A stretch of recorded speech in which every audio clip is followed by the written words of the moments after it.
Good afternoon. I am Erin and this is Rebecca, and we are in between friends.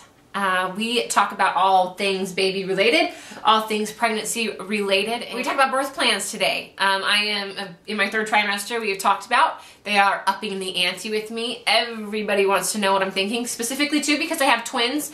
So there is a huge cesarean aspect to twin pregnancies or multiple pregnancies, that being said.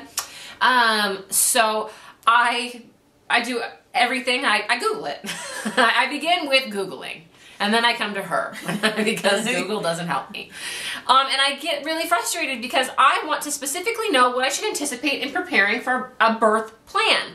As in step A, step B, step C, step D. All these things need to be checked off to create a birth plan, to get you from outside the hospital doors to baby in arms, done. You have checked off all your lists. This is exactly how it's going to go. And I can't find that. Because it doesn't exist. And that's like the whole misnomer when you call it a birth plan. Because really, and we were talking about it before, I was like, I don't understand why she's not understanding about this. And then she's like, I want a plan, step 1, step 2. So, and then I was like, oh, the definition is what's misleading. Really what's going to happen is that you're going to have a massive flow chart. There's going to be, I know I'm talking like 10th grade chemistry, but it's going to be kind of like a choose your own adventure. I wasn't in chemistry in 10th grade. No. So what you're going to end up doing is everything's going to be hinging, all the decisions are going to be about your health and your safety, and then the health and safety of those two babies. And then your preference is going to come third, and in Erin's case, fourth, because she's got 2 infants coming. And all of those decisions will be made by your doctor kind of in real time, if not a little before in preventative. So if you're, scheduled for a C-section, kind of going in that direction, that's going to change the flow chart. Mm-hmm. The way that I would say to start a birth plan is, number 1, know your comfortability.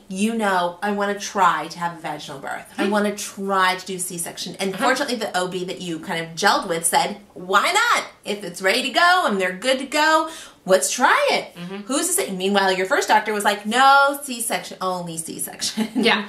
Which is fantastic because you find that fit. So that's kind of like the first goal of your birth plan, if this can happen. Now, the key is if.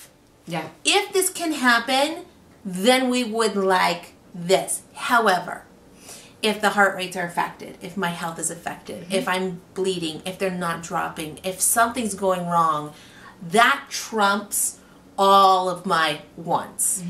So as long as you understand that in your head, I just remember watching a TLC baby story when I was pregnant with a kid. I'll wrap this up really fast. So this lady was like, I'm going to give a natural childbirth in my living room.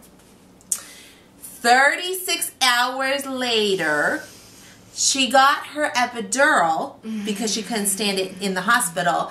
And then they said, literally 40 hours later, you have to go in for C-section. And I think I laughed hysterically. Now, part of that was like out of fear, but the other part of it was like, you stupid lady. I can't believe that you're like, I must do this. I must do this. Mother Earth, I must do this. When her doctor was like, I don't think this is working. No, I'm going to make it work. I'm like, have you delivered a baby before? No. So really there's no right or wrong to a plan. Involve your husband in making up that plan with your OB. GYN, make it one of the topics of one of your coming appointments at 3rd trimester. Yeah. Like, what are we talking? Can you walk me through?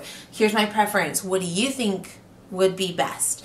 If we do go into a C-section, I want my husband to go with the babies after they're delivered. Is that something that I can expect, or is that not something that I expect?